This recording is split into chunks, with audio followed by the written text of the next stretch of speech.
Okay, सो कल हमने ये टॉपिक शुरू किया था that is about limits, fits and tolerances. And मैं थोड़ा सा इसका ओवरव्यू दे देता हूँ for just 5 minutes and then we proceed further. थोड़े न्यूमेरिकल्स प्रैक्टिस करके देखेंगे, basic concepts, and I think in the next and final lecture on Monday ये कंप्लीट हो जाएगा topic, I hopefully. So we began with this topic, which is on limits, fits, and tolerances. We got the idea कि basically क्या जरूरत क्या होती है. Basically ऐसा होता है कि हर machine component जो हम या engineering component या मैं कहूँ actually everything is engineering component to be honest.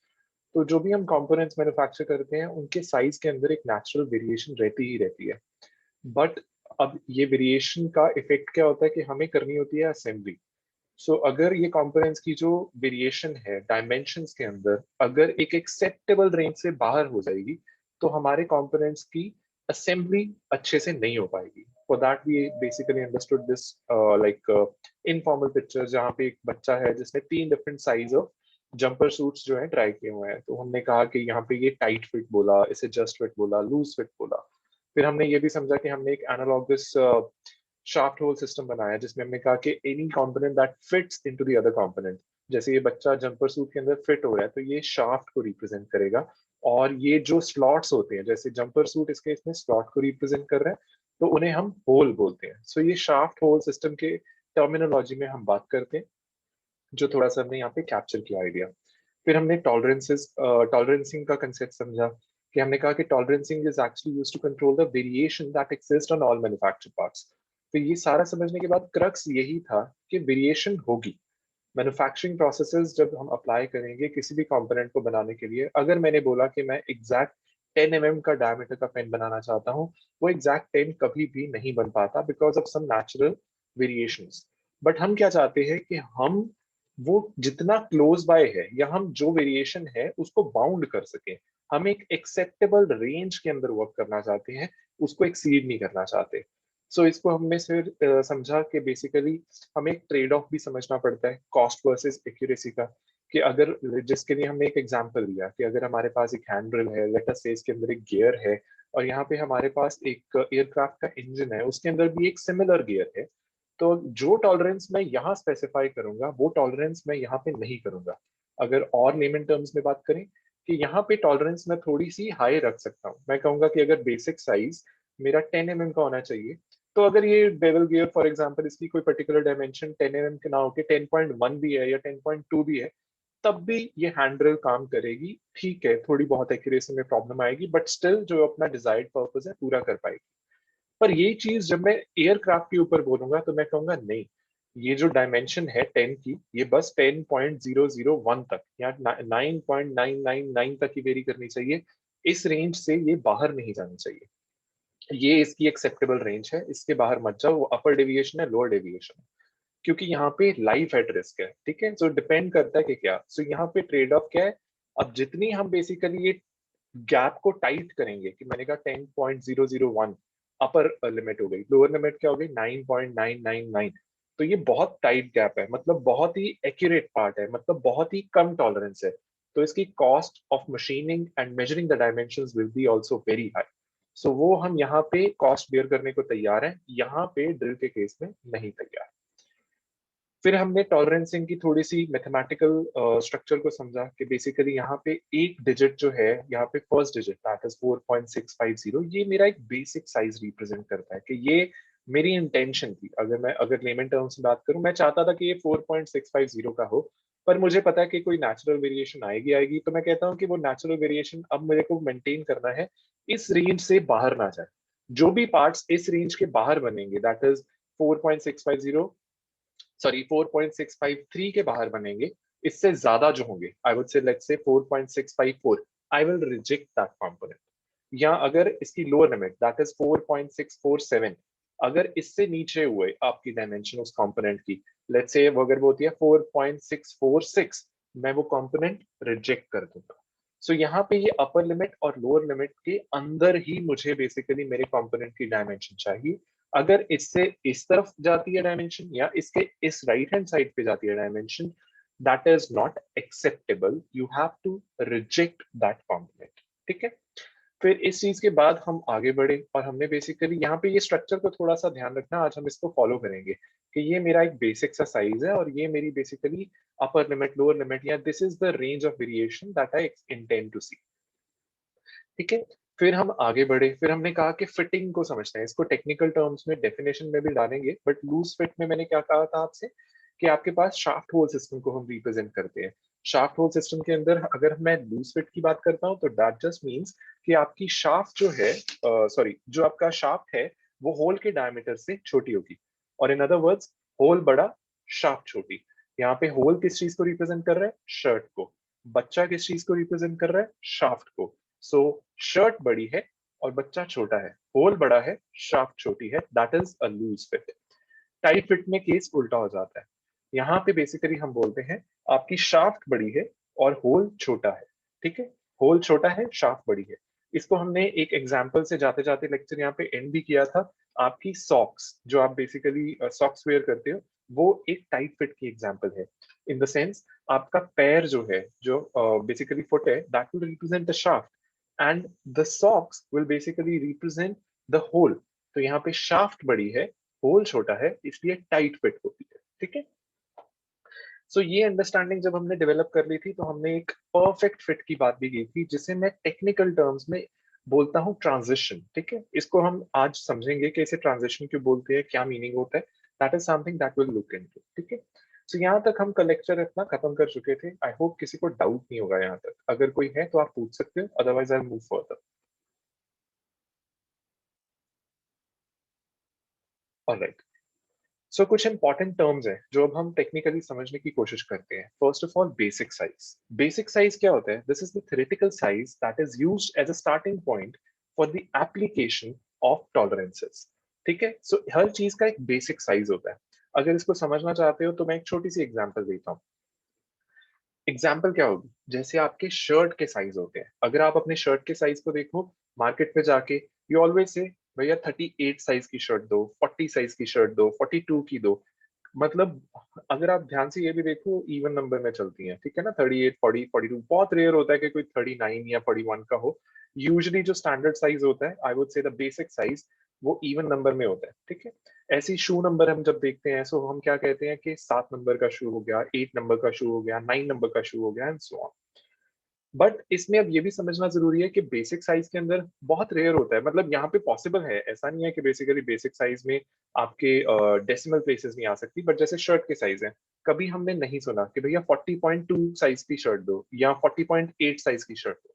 ठीक है, so there is always a basic size, और जो ये आगे डेसिमल प्लेसेस होती हैं, दैट इज द टॉलरेंस। अब यहाँ पे ये भी ध्यान रखना कि जैसे अगर हम मार्केट में जाते हैं तो आपकी शर्ट जो होती है, लेट अस से मेरे पास दो तीन ब्रांड है। मैं कहता हूँ मेरे पास पीटर इंग्लैंड का ब्रांड है, मेरे पास एरो का ब्रांड है, मेरे पास आई वुड से एक XYZ और ब्रांड भी है। अगर आप 40 साइज की तीनों ब्रांड्स की शर्ट लेते हो ना, कई बार आपने नोटिस किया होगा, पीटर इंग्लैंड की आपको शर्ट जो होगी वो लूज होगी, और एरो की जो शर्ट होगी वो कई बार टाइट होगी, पर दोनों पे ऊपर साइज जो लिखा होगा 40 लिखा होगा। ऐसी आपने एक्सेल का देखा होगा। आप कोई चीज जैसे लेट्स से टी शर्ट लेते हो तो टी शर्ट में वो लिखा होगा एक्सेल। एक कंपनी की लोगे बड़ी लूज लूज फिट आती है, दूसरी लेते हो टाइट आती है। ये वेरिएशन क्यों आ रही होती है? जब उसने बोल तो दिया कि 40 साइज है, तो ये स्टैंडर्ड क्यों नहीं होता? सो इसको समझने का पॉइंट कुछ नहीं है, एक्चुअली हर कंपनी ने अपनी एक टॉलरेंस स्पेसिफाई कर रखी है। सो आई वुड से जैसे ये तीन ब्रांड है कंपनी के, ठीक है, हमारा बेसिक साइज लेट्स से 40 है। सो एक कंपनी ने जब अपने आई वुड से how should I put tolerance place की, पहली कंपनी ने बेसिक साइज 40 रखा है, पर जो टॉलरेंस फिट किया है ना वो बोला है 0.1 का।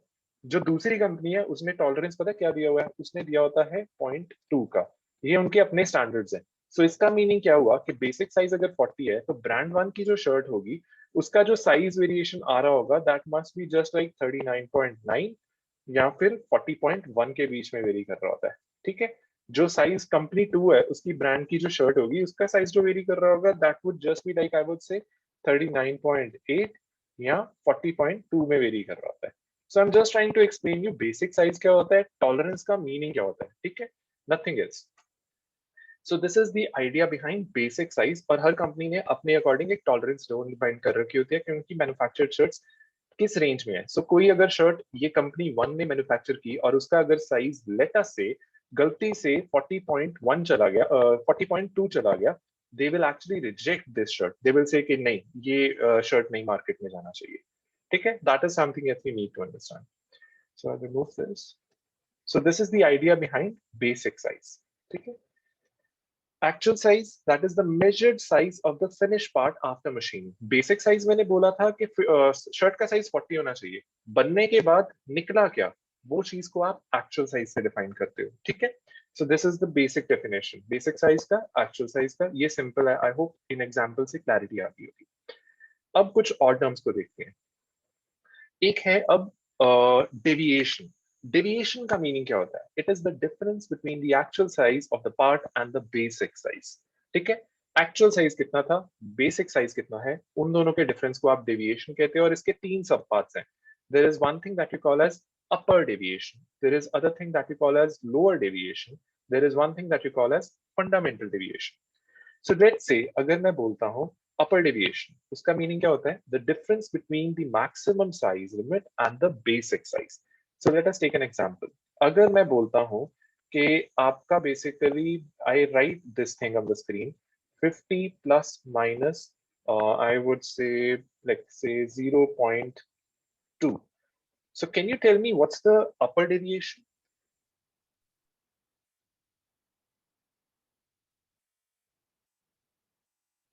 Hello. 50.2. Anyone else? 0.2. 0.2. Okay, it's 0.2 because you have to calculate the difference. So difference को देखो, ठीक है? So difference क्या होगा? Maximum size क्या है? 50.2. Basic size क्या है? 50.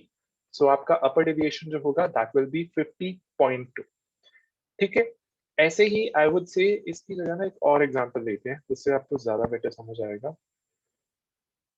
I would say अब मैं लिखता हूँ कि basically आपका I would say this thing 50 sorry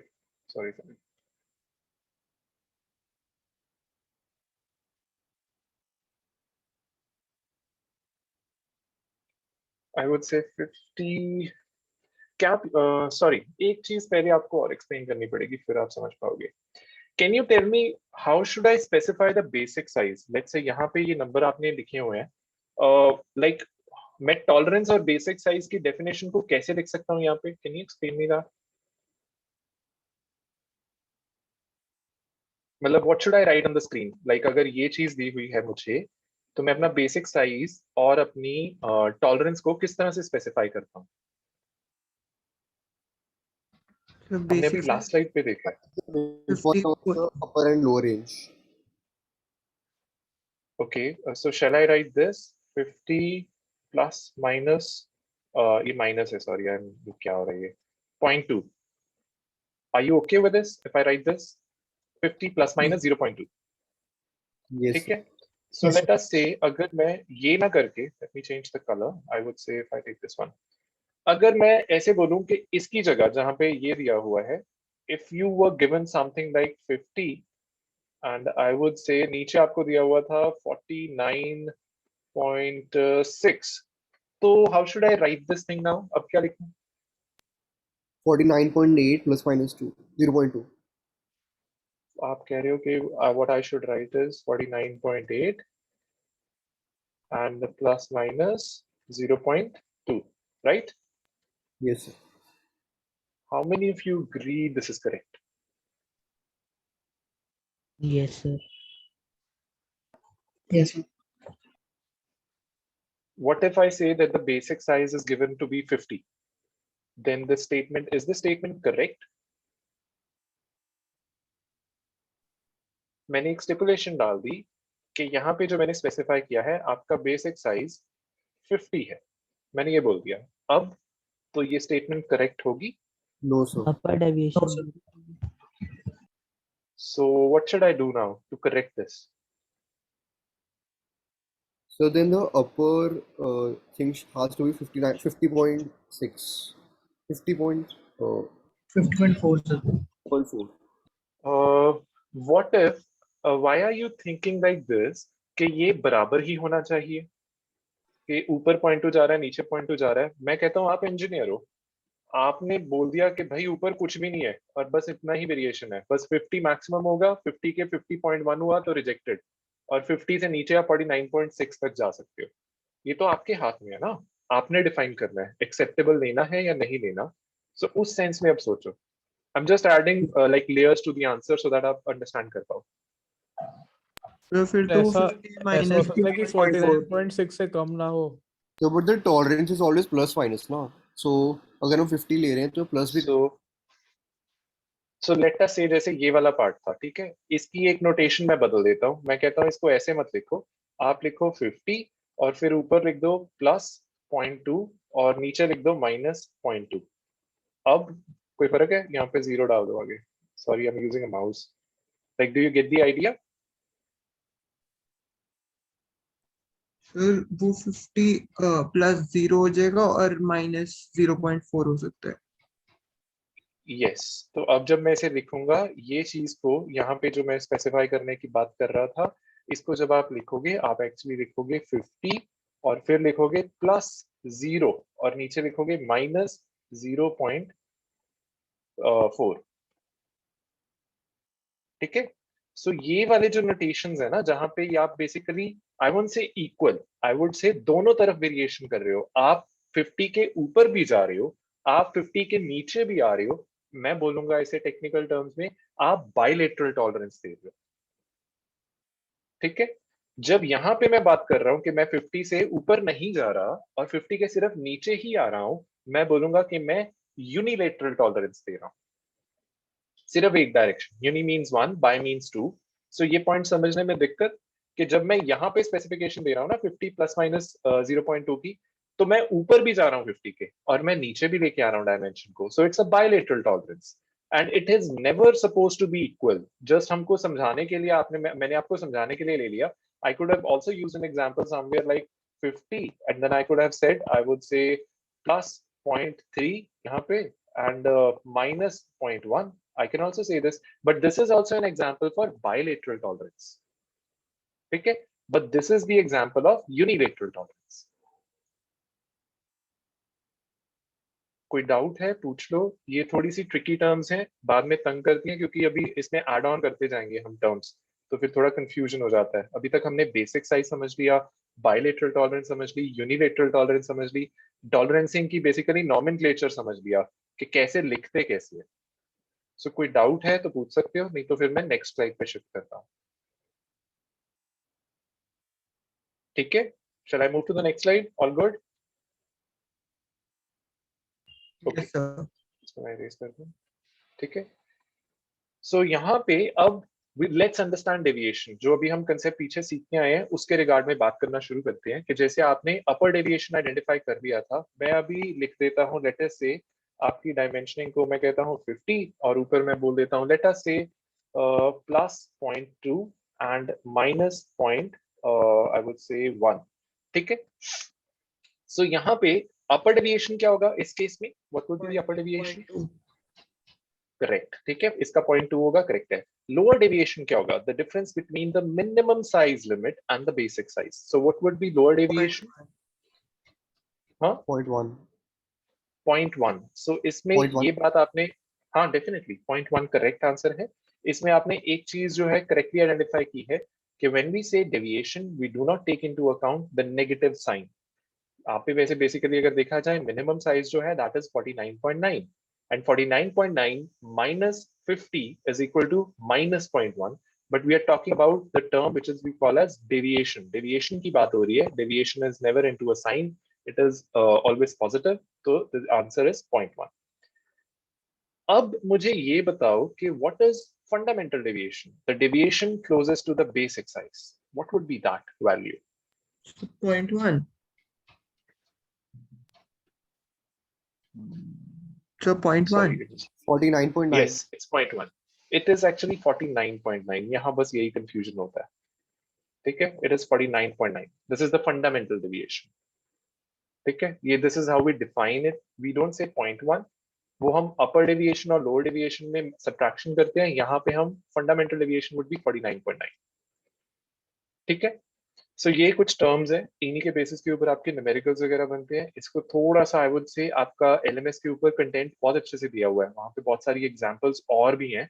सो उनके थ्रू जरूर जाना। मैं भी आपको कम से कम 8 to 9 एग्जांपल्स प्रैक्टिस करवाऊंगा आगे। ये सारों को ना कोलैबोरेट करके न्यूमेरिकल बनता कैसे है वो हम डेफिनेटली प्रैक्टिस करेंगे। बट ये टर्म्स थोड़ी सी मतलब ट्रिकी है, याद रखना। Now we talk about fits. So fit क्या होता है? Fit refers to the degree of tightness और looseness between two mating parts. ठीक है, वो हम समझ चुके हैं फोटोग्राफ से। सो अब हम पहले बात करते हैं क्लियरेंस फिट की, where the internal member, that is the shaft, is always smaller than the external member, that is the hole. सो यहाँ पे हमने ये समझा था कि बेसिकली शाफ्ट बच्चा छोटा है और जो कपड़ा है बेसिकली दिस थिंग, ये शर्ट बड़ी है। सो होल बड़ा है, शाफ्ट छोटी है। अब आप जब इंटरनेट पे सर्च करोगे या जब आप बुक्स के अंदर जाओगे, हर्षद कोई डाउट? ओके, जब आप बुक्स के अंदर जाओगे या इंटरनेट पे सर्च करोगे इस टॉपिक को, आपको जो डायग्राम्स दिखेंगी ना, अब मैं उनकी बात करने वाला हूँ। तो ये डायग्राम हम समझते हैं कि क्या दिखता है आपको। आपको इस तरह की डायग्राम्स दिखेंगी, ठीक है। सो यहाँ पे शाफ्ट को हम यहाँ पे इस तरह से रिप्रेजेंट करेंगे। ये जो ऊपर एक लाइन और नीचे एक लाइन है, ये एक होल को रिप्रेजेंट करेगी, ठीक है। इस डायग्राम को समझने की कोशिश करना, वहां थोड़ी कॉम्प्लेक्स दिखती है, मैंने बड़ा सिंपल बनाया है, पर बाद में मैंने धीरे धीरे इंफॉर्मेशन ऐड करके जो रिप्रेजेंटेशंस बुक्स में या नेट पे मिलेंगी उस तरह से बना दूंगा। पर अभी मैं बहुत step by step layers add करूंगा इसमें, ठीक है। सो यहाँ पे अब बोला क्या जा रहा है, वो कह रहे हैं कि शाफ्ट का टारगेट साइज 46 होना चाहिए, आपके होल का टारगेट साइज 50 बोला हुआ है, ठीक है। Sorry, not the target, hole का टारगेट 50 बोला हुआ है। शाफ्ट की lower limit, not the target, I am correcting my self, shaft की लोअर लिमिट 46 बोली हुई है, ठीक है। अब यहाँ पे क्लियरेंस फिट क्यों बोला? शाफ्ट छोटी है, होल बड़ा है, shaft is free to turn inside the hole, यहाँ पे ये लिखा हुआ। सो ये क्लियरेंस फिट, क्लियरेंस किस चीज को बोलते हैं हम? ये चीज को, this is the clearance part, ये जो एरो मैंने यहाँ पे मार्क किया है, ठीक है। सो this is the clearance I am talking about, shaft छोटी, होल बड़ा। अब मैंने पीछे और नेक्स्ट स्लाइड में डिफरेंस क्या है, शाफ्ट की अपर लिमिट को भी उसने डिफाइन कर दिया, जो कि है 48, लोअर लिमिट थी 46, हायर लिमिट है 48। अब एक स्लाइड में आगे चलता हूं। सो ये उसकी टॉलरेंस जोन बन गई, किसकी? शाफ्ट की। शाफ्ट की टॉलरेंस रेंज क्या है? 46 छोटी से छोटी शाफ्ट हो सकती है, 48 बड़ी से बड़ी शाफ्ट हो सकती है। पर अब बड़ी से बड़ी शाफ्ट भी आपके होल के साइज से छोटी है। सो ये गैप अभी भी यहाँ पे है, ये वाला, which is the clearance. The shaft is free to turn inside the hole. इस चीज को मैं बोलूंगा क्लियरेंस फिट। किसी को कोई doubt? So then what is the difference between clearance fit and loose fit? There is no term, वो loose fit informal term थी हमारी। Clearance fit is actually the technical term that we will stick to. There are 3 types of fit, one is a clearance fit, one is a interference fit, one is a transition fit. इसके अलावा हम कोई fit की बात नहीं करेंगे। वो जो मैंने बच्चे वाली एग्जांपल दिखाई थी वो जस्ट इनफॉर्मल टर्म्स थी। The engineering terms are clearance fit, interference fit, transition fit. Will stick to these 3 terms, Alright. ठीक है। सो अभी मैंने क्या किया, होल का साइज कंसिस्टेंट रखा था और शाफ्ट को वेरी किया था। अभी थोड़ी सी कम्प्लेक्सिटी को बढ़ाते हैं, ठीक है। अब मैं कहता हूं कि आपका होल का साइज 50 है, ये 52 भी हो सकता है, ठीक है। सो बेसिकली मैंने अब क्या बोल दिया कि आपके होल की टॉलरेंस क्या है। होल छोटे से छोटा 50 का हो सकता है, बड़े से बड़ा होल 52 का हो सकता है। पर जो भी अब टॉलरेंस शाफ्ट की है या जैसी भी टॉलरेंस आपकी बेसिकली आई वुड से इसकी है होल की, ये गैप वही बीच में रहेगा ही रहेगा। And I will again repeat the English term कि shaft is free to turn inside the hole. So this is what you call as a clearance fit. कोई डाउट? दोनों की टॉलरेंस अलग अलग है। होल, छोटे से छोटा होल जब आपने ड्रिल किया 50 का बन सकता है, बड़े से बड़ा होल जो आप बना सकते हो 52 का बन सकता है। छोटे से छोटी शाफ्ट आपकी 46 की बन सकती है, बड़े से बड़ी शाफ्ट 48 की बन सकती है। पर जो मर्जी कर लो, शाफ्ट, बड़ी से बड़ी शाफ्ट भी छोटे से छोटे होल के अंदर आपको एक गैप देके जा रही है, क्लियरेंस देके जा रही है, ठीक है जी साहिल।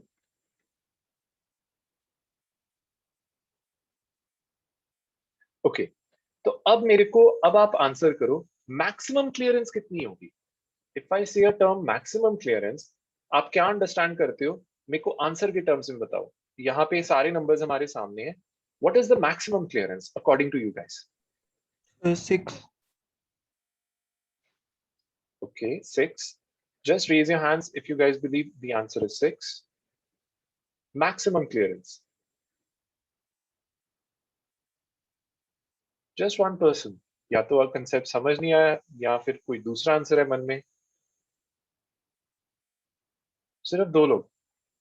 It is actually 6. Maximum clearance का मीनिंग क्या हुआ? मैक्सिमम मतलब छोटे से छोटी शाफ्ट और बड़े से बड़ा होल, इन दोनों के गैप को आप बोलते हो मैक्सिमम क्लियरेंस. ठीक है, so the answer was correct. अब अगर मैं बोलूं, ये देखो आपके न्यूमेरिकल यही बनने हैं, सो यार थोड़ा फोकस कर लेना इन चीजों पे. जब क्वेश्चन आएगा ना वो ऐसे ही पूछेंगे कि मिनिमम क्लियरेंस कितनी है, ये वाला आपका shaft system, shaft hole system दिया हुआ है, मैक्सिमम क्लियरेंस कितनी है, टॉलरेंस कितनी है शाफ्ट की, या शाफ्ट की टॉलरेंस बता देंगे, शाफ्ट का बेसिक साइज बता देंगे, होल का कुछ नहीं बताएंगे, फिर पूछेंगे मिनिमम, ये प्लस माइनस ही करना है. सो ये डायग्राम्स जो मैंने आपको बना के दिए हैं ना, दे आर रियली इंफॉर्मेटिव. इससे से आप जब नेट पे सर्च करोगे they will be very tough to understand.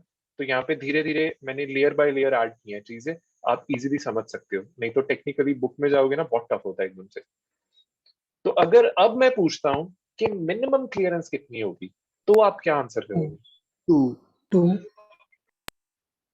Correct, 2 होगी. मिनिमम क्लियरेंस का मतलब बड़ी से बड़ी शाफ्ट और छोटे से छोटा होल, इन दोनों के बीच का जो गैप है दैट इज 2. ठीक है, सो आई होप क्लियरेंस का फंडा समझ आ चुका है. क्लियरेंस फिट का फंडा समझ आ चुका है कि शाफ्ट जो मर्जी कर लो, शाफ्ट होल के अंदर टर्न कर पाएगी. ठीक है, और आपको मिनिमम क्लियरेंस मैक्सिमम क्लियरेंस भी समझ आ गई. अब लेते हैं टर्म अलाउंस. अलाउंस का फॉर्मूला होता है स्मॉलेस्ट होल का size minus the largest shaft का साइज. होल का सबसे छोटा साइज, शाफ्ट का सबसे बड़ा साइज. किसी भी टाइप का आपको जो भी क्वेश्चन आ रहा है, फॉर्मूला हमेशा सेम रहेगा. ठीक है, जो मर्जी कर लो, शाफ्ट का ये फॉर्मूला बदलना नहीं चाहिए. तो अगर मैं एक स्लाइड पीछे जाता हूं और आपसे पूछता हूं कि बेसिकली टॉलरेंस कितनी होगी, तो आप क्या आंसर करोगे? So negative of maximum clearance. Clearance की टर्म्स में नहीं, आप नंबर ही बोल दो. मैं बोलता हूं सबसे छोटा होल माइनस सबसे बड़ी शाफ्ट का डायमेंशन जो है वो Minus आपकी 6. अलाउंस है. तो अब अलाउंस कितनी है? Minus sir 6. 2 होगी सर. 2 होगी, बिल्कुल करेक्ट. ठीक है, सबसे छोटा होल कितना होगा? 50 का, यहाँ पे दिया हुआ है. ठीक है, सबसे छोटा होल, सबसे बड़ी शाफ्ट की डायमेंशन 48 हो सकती है. So that is equal to 2. ठीक है, ये फॉर्मूला कभी चेंज मत करना ना, इसको इधर उधर हिलाना डुलाना कुछ नहीं. ये फॉर्मूला हमेशा यही रहेगा, smallest hole minus largest size. Negative positive आ सकती है वैल्यूज, उनका एक अलग मीनिंग है, हम उन्हें अपने ढंग से समझेंगे. ठीक है, सो बट ये आगे याद रखना, मैं आगे इंटरफेरेंस फिट समझाने वाला हूँ, उसमें भी यही फॉर्मूला है. हाँ जी, किसी का डाउट है? मिनिमम क्लियरेंस और अलाउंस में क्या फर्क हुआ फिर? मिनिमम अलाउंस तो देखो आपकी कोई भी फिट हो, इसको ऐसे समझो, हम बेसिकली अलाउंस को देख के ही डिसाइड करते हैं कि आपकी ये फिट जो है वो किस टाइप की है. इस तरह से दो इसे. ठीक है, कि आपकी फिट क्लियरेंस फिट है, तो ये वैल्यू जो अलाउंस की आएगी ना, आई होप यू एग्री, ये पॉजिटिव आएगी. Do you agree to that कि अगर यस सर. क्लियरेंस फिट होगी तो ये पॉजिटिव है? अब उल्टा केस इमेजिन करो, होल बड़ा शाफ्ट छोटी, तो ये वैल्यू हमेशा नेगेटिव आएगी. Do you agree to that? Yes sir. Allowance का पर्पस ये है. Yes sir. ठीक है, कि अलाउंस ये बताती है क्लियरेंस फिट है, इंटरफेरेंस फिट है, ट्रांजिशन फिट है. और जब फिट पता लग जाती है, उसमें जाके आप ढूंढते हो कि मिनिमम क्लियरेंस कितनी है, मैक्सिमम क्लियरेंस कितनी है. सो दोनों का पर्पस समझो, अलग चीज है. पहले ये ढूंढना Okay. फिट क्या है, और उस फिट के अंदर मिनिमम मैक्सिमम क्या है, वो अलग चीज हो जाती है. I hope I like clarified your doubt. Yes. Yes sir. Yes sir. ठीक है, सो इंटरफेरेंस फिट, अब होल बड़ा, सॉरी शाफ्ट बड़ी, sorry just a second,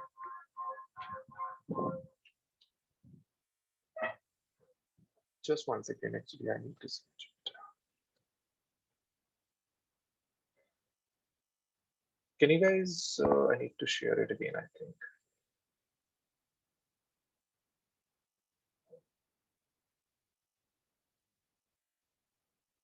Just one second. Actually, I यहाँ पे light चला गया and I just lost.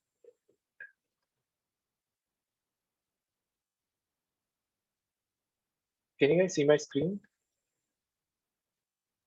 No, sir. Okay. Actually, I'm using a dual screen, तो वो ना गड़बड़ हो गई थोड़ी सी. Okay, can you guys see my screen now? Yes, sir. Yes. Okay.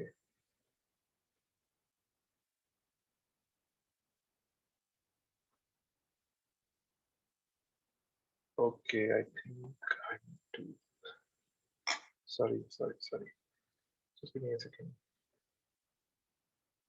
Okay, हाँ. So ये आपकी interference fit की definition हो गई कि the shaft is not free to turn inside the hole. Reason being आपका shaft बड़ा है, आपका hole छोटा है, ठीक है? So उस sense में देखना है इसे. एक second. I just need to take a call. There's a call from the department. Just give me 1 second.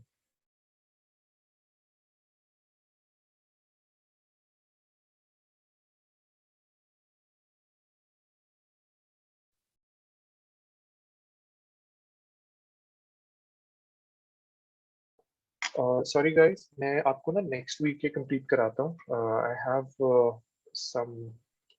Sorry. एक second. It's I would say